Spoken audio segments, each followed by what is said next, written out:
The 2023 Citizen Survey is an essential tool to evaluate service and program delivery provided by the Regional District of Okanagan-Similkameen, the RDOS. Survey results were shared with a community focus group to add further insights.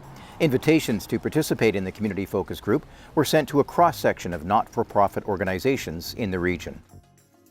One of the questions in the 2023 Citizen Survey was which best describes your quality of life in the community.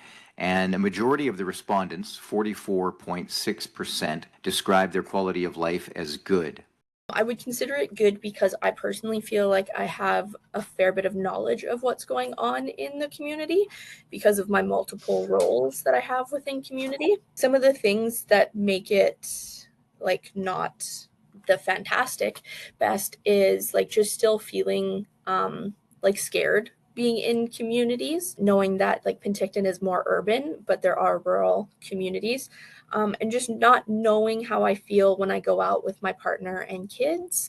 I'm still nervous to hold my partner's hand in public. I'm afraid of what people are going to think and say. Overall quality of life in the communities that I travel to is good, but I agree with Melissa that if you don't meet the larger demographic in communities, that sometimes you may not feel as comfortable as you could. I think that applies to people who are from different ethnic communities as well. I talked to some First Nations residents who don't feel that they are well accepted in some communities. The 44.6%, I had hoped to see a little bit closer to 50% at least. I would love to see that higher above the 50%, but I would say that's a lot of them that would be saying, oh, I think it's wonderful, everything's just great and everything. I think that they are not observant enough to see what's really going on in their community.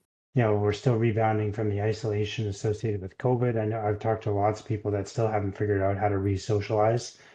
I'm not sure any of it has much to do with the RDOS. It's just the way it is, but that is a general question too. So general responses.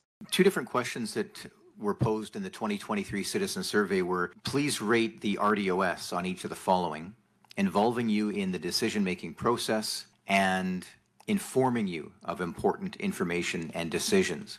I think having the people at the table that you want represented is key. I feel like you can't move forward in a project unless you wholeheartedly have the intention of having who's going to be impacted at that table to hear said voices. A lot of people finding out about the news and what's going on is from word of mouth.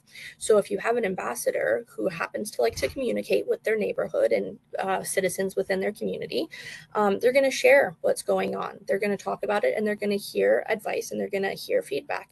Why not have those people that are so niche in their community and know what's going on? Why not have them at the table, have them involved? Can we engage somebody as a youth ambassador through our secondary schools or senior secondary schools? How do we get that information out? How effective is a survey like this, do you think, in engaging what's going on with the community as far as their hopes and aspirations, but more importantly, how the local government is doing? It's challenging seeing how many, like what our population is within the RDOS and how many people actually applied and took that survey. So maybe finding new initiatives around getting people to fill out surveys could be very beneficial. This whole thing about communication and the way we communicate with everybody, and then you take a look at the survey results. You have to reduce budget, you have to stop wasting money on governance, you have to reduce taxes, you have to do all of these things, and not realizing that all of the things that come to us in communities comes from good governance. You can't really generalize it across the entire population, but it's still useful.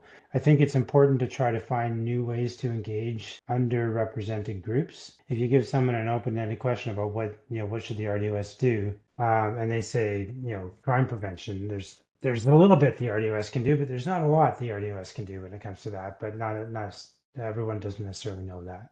I think these surveys help inform even that. What are the concerns in the community? What is the top priority for the RDOS? Is it something that the RDOS actually can focus on? You know, when you talk about crime prevention and healthcare and all of that, I think it boils down to housing and food security. You just back it up about 2 blocks from that crime prevention and healthcare. I know that like people in Penticton kind of focus solely on Penticton, and people in communities solely focus on their communities, but it's something to say that everybody's going through something, and how can we help support each other instead of like just staying within our circle or our community. It's people like the 2 ladies that are with us today who work in multiple communities and work with multiple hats, that you get to see that overlap. And I think that it's something to really take that knowledge and share it and lift each other up and support each other. And I think the RDOS has a great opportunity ahead of them.